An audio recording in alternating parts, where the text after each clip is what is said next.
Hello again, everyone. Welcome to this live Sunday edition of Gulfstream today here from beautiful Gulfstream Park. Jason Blewett, Acacia Courtney alongside. The sun is out. We are fast and firm, and we'll call this a lazy, hazy Sunday, but a great one at that for thoroughbred racing. Yes, it is. We have 11 races on today's card. We're back to that 1:15 p.m. post time, but it's actually a pretty fun day of racing. We do have some stakes action later on today in the Mechie, and a nice 2-year-old race as well. Yes, our opening 2-year-old turf race going long around 2 turns, 7.5 furlongs, and race number 7 down the road. In fact, that'll play as the opening leg of the late pick 5 on the afternoon. We'll give you a quick rundown as far as what's on tap. In addition to our featured Mechie Stakes, we'll have that dollar rolling super high 5 in the first race. Field of 7 will meet on the grass at 1 mile, and that'll also be the starting point of Sunday's early pick 5, which you can play for just 50 cents. A bit later, no 3 pick 4s on the card today, but we do have a 6-figure plus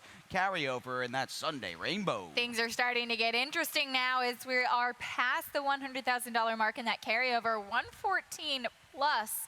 Should be a pretty fun sequence, I think, today. Some value opportunity as well. And then we do cap things off with the final pick 5, again on that 11 race card. Just 50-cent wager. And speaking of pick 5s, the early, the late, it's all good. Let's show you what my early pick 5 ticket looks like on this fast and firm Sunday here at GP. Taco Wainshot, I think he's the best closer, and I do think the 6 Bull Empress is going to pull a great trip either on the lead or right off of it. I like how their running styles complement one another. If Still Beautiful stays a mile, I think she should win race number 2. That's the big question. She's got to go the 1 mile distance. Of course, her foes do as well. Tyler Gaffleone back in the house. Hopefully his ride back down home here to South Florida was a little smoother than the trip up north, and he'll be on his first mount today in the 3rd with the number 2 Looking for Money, who's the pace setter. She's rematching against the 6 Vera's Finally, who I think gets the better of her today. We'll use 3 in race number 4. You've got some very sharp trainers in the mix, including Victor Barboza Jr., who runs a pair, and the white-hot Angel Rodriguez, who's got the likely favorite. And then it's on to race number 5. I do think Sip My Chardonnay, who's coming out of a super key race here on January 7th, a long time ago, but a key race nonetheless. She is a major player, along with the recency and the sharp effort of the number 2 Righteous Ruth. So without further ado, Acacia, we'll get into the first race today, and moving on to a field in which, again, I'm using both the 2 and the 6, and I just see, you agree, and it comes down to Taco Wainshot having, I think, the best informed closing kick. And then if you're worried about somebody controlling the tempo up on the engine, I think you have the right horse in the 6 Bull Empress. I actually think Make Big Money is the one that's probably going to control the pace in here, especially with the apprentice allowance. But I do think Bull Empress is going to be up and close to the pace. Certainly could be on the lead, because this is the type of race that just on paper does kind of look as if it doesn't really have any speed. That being said, I agree with you. I just think Taco Wainshot is just the best horse in the race, in very good form. The last couple of starts were very solid.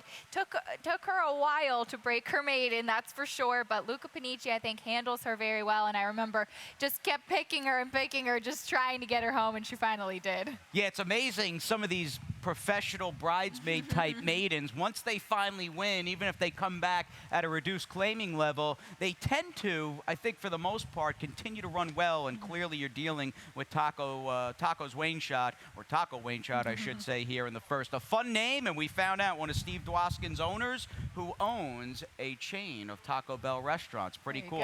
Heard he's a big horse racing fan and a very good and generous guy, which we definitely like. Let's move on to race number 2. These are 3 and up. Filly Mare, $10,000 maiden claimers. They will go at 1 mile. We go with a field of 6 as well, with the early scratch of the number 6, Fend for Yourself. Few of these, in fact, a trio are coming out of the 3rd race here at GP on June the 24th. The tough trip that afternoon, and you could almost see it happening long before the trouble occurred. The number 1, Still Beautiful. Boys upstairs have got her highlighted, and we'll just watch her basically pull a pretty good pocket trip down inside. And as they get closer and closer to the quarter pole, had the apprentice rider on. I guess he saw a faint opening inside. He tried to send Still Beautiful up, and there just wasn't enough room. The door gets closed on her, and she is completely steadied and checked out at the quarter pole. And at this level, Acacia, because she would finish a pretty mild fifth after that, when these type of horses, if they have some trouble, they get stopped, they lose their momentum, you're not dealing with Grade 1 winners. And I think a major excuse for the one Still Beautiful, who again, I think personally, if she can stay the 8, she should get the job done in race number 2.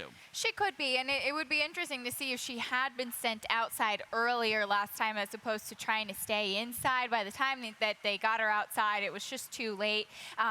I think she probably has the ability to stay the mile. She's run it a mile before. It was an okay performance in there. I just think that she faced an okay field. She might just be in the right spot at the right time, and that might be it. But I did prefer some others in here.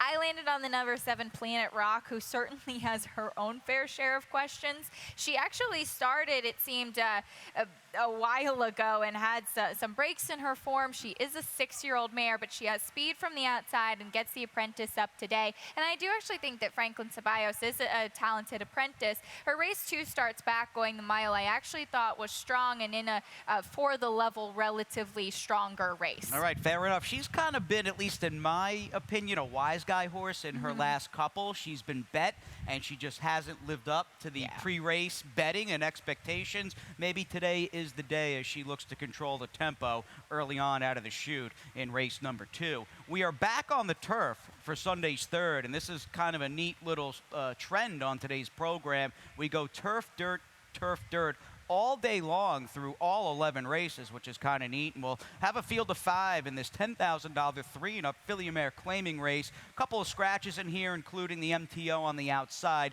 But even before scratches, this looked like it was really about the rematch, as I called it in the Pick 5 comment. I think a grudge match between Looking for Money, a little Who's That Chick, the 3, but certainly the 6, Vera's Finally. They are, I think, without a doubt, the big 2. And a tale of, and a case of very different trips most recently back on June the 18th when Looking for Money was able to just kind of walk the dog by herself. We've got her highlighted in the Midwest Silks on the front end, and we can roll the tape here. The 6, Vera's Finally, is in the Black Silks of Steve Caceres. Now, if we could just pause it right here, you look at Vera's Finally, who just has no room inside, and the funny thing is, at least in hindsight, is the number 4 horse, Zuby Zoo, was her uncoupled stablemate. So it was like her own, in a way, teammate got in her way. We'll roll the tape here, and you can see just about as she was going to get some forward momentum to move up and take a run at the number 7 horse, Looking for Money.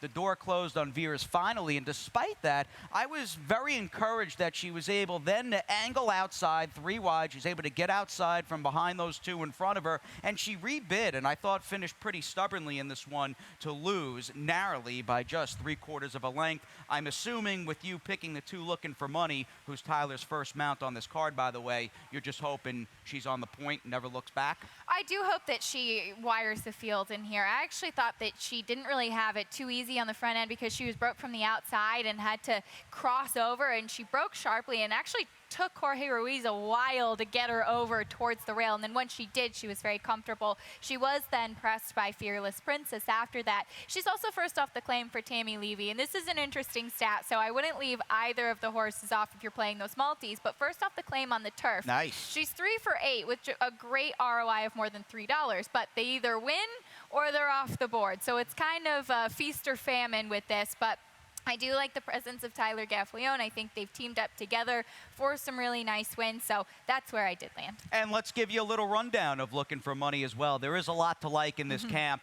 Now, this is a mare who's just won for her last 13. Let's point that out. And it's kind of neat. She's got a little rivalry going with not only Vera's Finally, but also the number 3, Who's That Chick, who's with Peter Walder. Very good barn here in Tammy Levy. I've been very impressed with the job she does. And let's see if the outside runner, ZR Destiny, can hound her a little bit. She might not get it, as you so put it, perfectly away with that easy of a loose on the lead trip here, especially if that 7 horse sends early. But they're the big 3 and certainly the big 2 off that rematch in race number 3, and that means we can turn the page. We come up on the 4th, back to the main track as we volley right on the dirt and go 7 furlongs with this 2 lifetime 3-and-up 6250 claimer. It's a pretty tricky race. I guess it all kind of depends upon what we get out of the 4 Little Sky, who's taking a drop off the claim for Calabrese. Kind of like the idea that they laid this horse up for just under 2 months after he was able to start 3 times in 21 days. I've always really had some hopes for this horse. He wired the field in breaking his maiden, and we do have a stat on trainer Angel Rodriguez, which I sent this in a couple days ago, and we have to update it because he now has one more win after College Holly did exactly this yesterday. So he's now 4 for 6 winning and 5 for 6 in the money first off the claim. And you see that ROI of these numbers that are up there. They were very honest price horses. There were no bombers in there, and just still really, really solid. So we'll see if Little Sky can do exactly what College Holly did yesterday. And a nice pick by you. One of about 30 winners on yesterday's card for Acacia, 5-1. This is how we know Beat the Expert Day is a curse for all of us. Yep, and you were modest throughout the afternoon in the office watching the races with us, but you did a good job yesterday. I hope it continues, and I hope we're right here with the 4 Little Sky. Kanani also going to take some play. I have that horse second. You've got that one fourth, and you've got a pair in here for trainer Victor Barboza Jr., who sends out the 1 American Czar. I've got third. You've got that horse capping your 4-1 exacta, and Victor also has Off the Chain, who is dropping and claiming price, but again, I don't think that one's maiden win gets it done here. 2 back on June 9th. I agree with you. I just don't think he's quite at that level. American Czar, however, I do think has quite a bit of talent, and first off the claim usually is a productive move for that barn. All right, let's finish off the early pick 5 on this Sunday card. Sunday fun day here at Gulfstream Park. We go the 2-turn mile, and it's nice having some maiden turf here as we finish off that early 5 with the 3-and-up Filly Mare, $42,000 maiden special weight. It's kind of a neat little matchup, and I think also a question to be made. Do you prefer the number 2 Righteous Ruth, who ran very well first time out and is a second-time starter today, or do you prefer maybe slightly the 1 Sip My Chardonnay, who caught a stakes quality, almost grade 2-ish caliber maiden field in her turf debut back on January 7th. Let's get Righteous Ruth out of the way, and we'll show you her first start out. Filly by Tisnow, very expensive yearling purchase for over $500,000. She had a pretty good trip beneath Cornelia Velasquez that afternoon, pulling that inside run, and you could see that very smooth as silk, deft angle 3 wide or so. She was a little green through the stretch as she set sail on the big odds-on gray favorite, who wound up winning for Gaffleone and Pletcher in Flying Harmony. And Flying Harmony certainly did look to be the best prepared in that race. Even she's still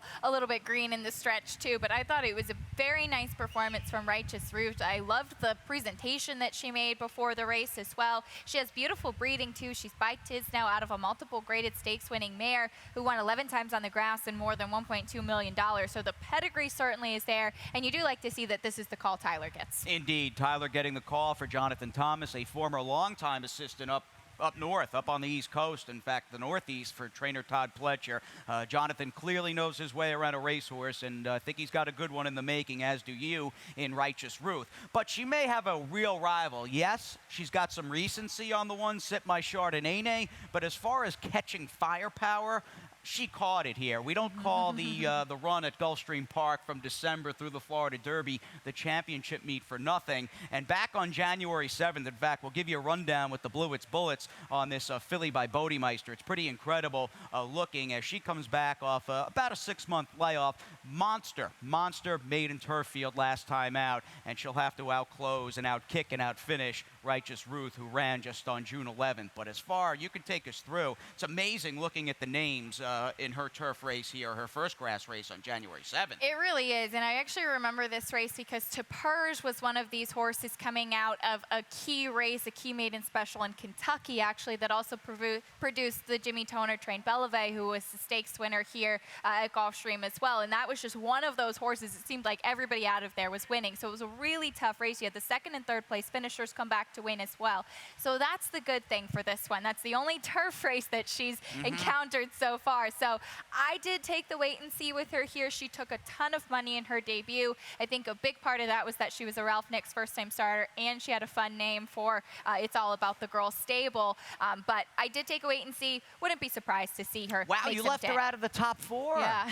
Oh, wait and see indeed. Well, good. We'll have you outside and doing your thing over in the walking ring in the paddock. You can let us know what she looks like off the bench. Wow. Out of the super. I am shocked. All right, we'll see what happens. 2736 for Miss Acacia off a hot Saturday. And I, of course, am looking for the cold 2-1. We'll find out. How does Acacia see the Rainbow 6? I don't agree in the 5th, but I'm sure I'll agree with some of your points in the I hope Rainbow. so. We'll take a little time out. We'll be back with Sunday 6th after this. At ExpressBet, we celebrate the champions that make horse racing great. That's why we provide more ways to bet from more places than ever. We've built an entire family of brands to give players more of the rewards they deserve, give bettors the information they need to win, and provide a community for horse bettors. Because the best way to support the champions of horse racing is to champion horse racing. ExpressBet. We are racing.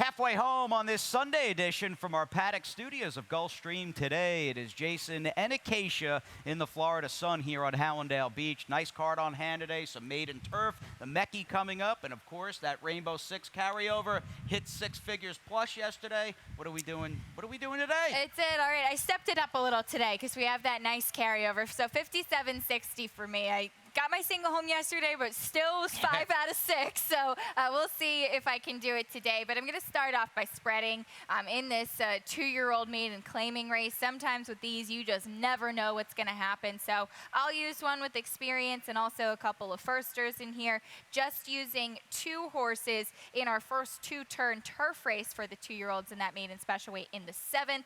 Using 3 in the 8th. Pretty strong 62.50 with some hard knocking types. Oh, yeah. 2 in the 9th, that's the Mechie. I'm going to use 2-step time for Maker and Spring Up for Cassie. Big 2 in there, I think. 3 deep in the 10th and 2 in the finale. 57.60 once again. Just under 60 bucks, folks. That carryover, or at least a piece of it, could be yours today for under 60 bucks with Acacia's Rainbow 6 played. Again, some guesswork. You perfectly put it here in this opening leg. Of course, if you're playing the Rainbow, you'll have the board and we'll see who's live, who's not live if you subscribe to that sort of thing. And we've got 2-year-old $16,000 maiden claimers going 5 furlongs. A few in here. In fact, basically half the field has experience, including one of those horses, the 4, He's a Leader, who you've got right on top coming out of a race against Little Doubt. In a debut, this horse was actually betting that one. Did take some money. I really do prefer for horses from this barn that have a start under their belt, and we have a stat for exactly that. 2-year-olds making their second start for Francisco D'Angelo. He's 4 for 8 winning and 6 for 8 in the money with an ROI of $11 plus. Wow. Now, that's a little skewed because there was a 30-to-1 winner in there, but there were also a couple that did win at very solid prices, but I just thought the numbers were really good. I like the jockey change to Jaramillo. He's got nice breeding after a couple of stakes place horses, and I really do like Gone Astray progeny. Oh, I'm a big fan of Gone Astray. I have converted. He's one of Florida's most famous sons in the breeding ranks currently, and you can count this former New Yorker turned Floridian a big fan of Gone Astray. I was also a big fan during his running days, even though he didn't stay around all that often when he got good. Daher for Shadwell and Kieran back in the day, a Cigar Mile winner. I think Mike Luzzy rode him in the Cigar Mile, but he's got a firster in here, the 7, Clean Mind. I'm going to take this one from the outside post. Just a guess on my part. I like the job trainer Elizabeth Douglas does, and clearly I think with the weanling purchase of a little less than $3,000, they've got this horse logically and reasonably placed. First Fall from Madame, who, by the way, in her running days was a minor winner. We'll see who they bet, but a very tricky race, wouldn't you agree, It to kick definitely off is. the Rainbow. And things don't get that much easier. It's a higher level, per se, of 2-year-olds, but there's nobody you can really look at in today's 7th race, which will start Sunday's late pick 5 and go, I'm going to single that horse. I really love that horse. Now, I took the optimistic approach, as did you, with the 2 Cape Town Lady, and that horse, for better or for worse, is going to be the late pick 5 anchor. I just wasn't totally sold as far as maybe using 3 or 4 in here. I said, you know what, the Malibu Moon filly, who was bet off the board and tipped out like a good thing in her turf debut, she was off in a tangle, and the race was over for her. Maybe today's the day, stretching out, that she can show why she was such a short price in her debut for trainer Mark Cassie. Warriors, you said it best, Acacia, in the 8th race. I want 4 of them. Very little separates basically half that field. I like the 2 coming out of the Soldier's Dancer, a race we're going to spend some time talking about. It's a very noteworthy replay here from a few weeks ago. That horse Chiseled, who's now with Peter Walder, is so sharp and so game. I almost fooled around with putting Prince Tito on the outside on the ticket as well, but then that doubled it to $32. I wanted to keep it a little cheaper, and as you can see, very little opinion for me in the nightcap. 11 horses in that maiden claimer, and I will use the old Spreadathon, a name I need to get trademarked. Now let's talk about Cape Town Lady here. In fact, why don't we go back, Acacia, and look at her start. Few days after the Preakness on May 26th right here at Gulfstream. Head on, obviously. We've got her highlighted. They will spring the latch, and she'll basically get a little intimidated from that horse to her outside, and she'll cut off Trust Fund Kitty and take herself right out of the race. She did, and you could see she was kind of veering around after that. I think a big reason that she took a lot of money in her debut was that she was from the Cassie barn. She's also a half to Pants on Fire, who never did try the turf, but he is a $1.6 million winner. Now, the Dam did actually win going long on the turf, and I like that she has experience on the grass already. I really do think that that gives her an edge in here. She tried 5 furlongs on the turf that day, and I remember making comments and kind of looking at her in the paddock beforehand. She is a good sizable filly, so I do think that she will be able to handle the 2 turns. Yep, that gives me very, very, very, that makes me very optimistic that she'll go the 2 turns, being a big filly who might not just be suited to going 5/8. You would think that is probably the case, being by Malibu Moon with that big purchase price. Gift of Glory you've got in the mix, and trainer Antonio Sano likes to run his horses. I like that about him. I've also been impressed that he's a guy who's almost relentless, and when he gets on a run, it seems like things start to really, really click for that barn, and he's on a good run as we speak. He is. He has some really nice 2-year-old firepower. A really nice 2-year-old filly winning and maiden claiming the other day with Stella Matutina. This one, Gift of Glory, has experience on the dirt, trying the turf for the first time. A multiple stakes place horse. Glamour and Glory is a half sibling and won 4 times on the grass, so I'll give this one a try. All right, unstable in the morning. The Gio Firster on the outside, or close to the outside, worked a quarter in 21 and 4 at that OBS April sale. We'll see. The word was out on Eric's Firster yesterday by Bellamy Road in race 2. That horse didn't really run well, but could have a live one filling up one of the outside stalls in race number 7. As we continue to go down the road here, race number 8 on the card, 7 furlongs, 3 and up, 62.50 claimers, and it's as easy as the old Cold Super, 7-6, 4-2. Easy game, isn't it? It's a very easy game. I like it. I wish this race was that easy. These really are just tough horses, both landing on the 7 Grand Identidad. I love that he's turning back in distance a bit. I do think the 7/8 does suit him. This is the site of his last victory. He also has some tactical speed from the outside, and Jaramillo back in the saddle. Yes, back in the saddle, a major rider change to Venezuela's all-time leading rider, who's clearly one of the more higher percentage guys. Wins all year round at GP, but during the summer and spring meets, he's in a different ball game. He's a very good rider, very strong as well. Magnanimous Mind for Antonio Sano's in good form, and I think the biggest question to me is, and we'll do it quickly, how does the 9-year-old, the number 2, I'm stepping it up run? Because if he gives you anything close to his effort back in mid-April, and it's probably a big if, he will beat this field, but he's lost 3 times subsequent to that race. He has, and last time he didn't really show his speed that he normally does. He can get out to the front and hold on. I think there's also speed with Starship Frontier in here, though he is back on a fast main track where he's been running on the turf lately, but I'm stepping it up 1 by 10.5 back in April, and that was a just otherworldly effort. So we'll see what we get from him today. All right, fair enough. Some quality, by the way, on this Sunday card at Gulfstream. If you couldn't tell, Acacia and I are pretty happy about it, and we're excited for today's thoroughbred racing at Gulfstream. And topping the list, in addition to that 2-year-old maiden turf race at 7.5 furlongs, is this field of 8 in our featured 9th race, the 3 and up $50,000 Mechie Handicap. Why don't we take a little trip down memory lane? It was the summer of 1996, and Mechie won the 3rd and final Grade 1 victory of his career at Arlington Park in the Arlington Million over the defending winner of the Arlington Million in AWOD for trainer David Donk. This race was kind of a who's who at the time. He had Robbie Davis in the saddle that day. You can see him in the yellow silks on the outside, running down that defending champ. And I'd be Excited to hear Ron Nicoletti talk about him later because he remembers watching him at Calder and Hialeah. He actually ran in the Florida Sire Stakes, so Florida bred. Pretty cool to see his name on here. Was third in the Florida Derby, won the McDermott here at Gulfstream, Yep. so pretty much anything is his game. Yeah, he did it all, Mecky. He was as consistent as they make them and all like just a real old hickory iron horse and shipped all around. Won 3 Grade 1s, by the way, the Super Derby, the Arlington Million, and the Turf Classic on Derby Day at Churchill Downs. Now, as far as his namesake today, I personally think, and we basically see this race the same, that it's going to come down between the rematch between the Soldier's Dancer, which admittedly was a very wacky and goofy and weird race here on June the 17th. Certainly notable in the blanket finish and the fact that Enterprising, who looked like a lock on paper, just didn't really run at all. Now we'll go back and we will show you the June 17th Soldier's Dancer. We've got 2 horses highlighted, Two Step Time and the gray, who's easy to spot in the lime green, is Galleon Mass.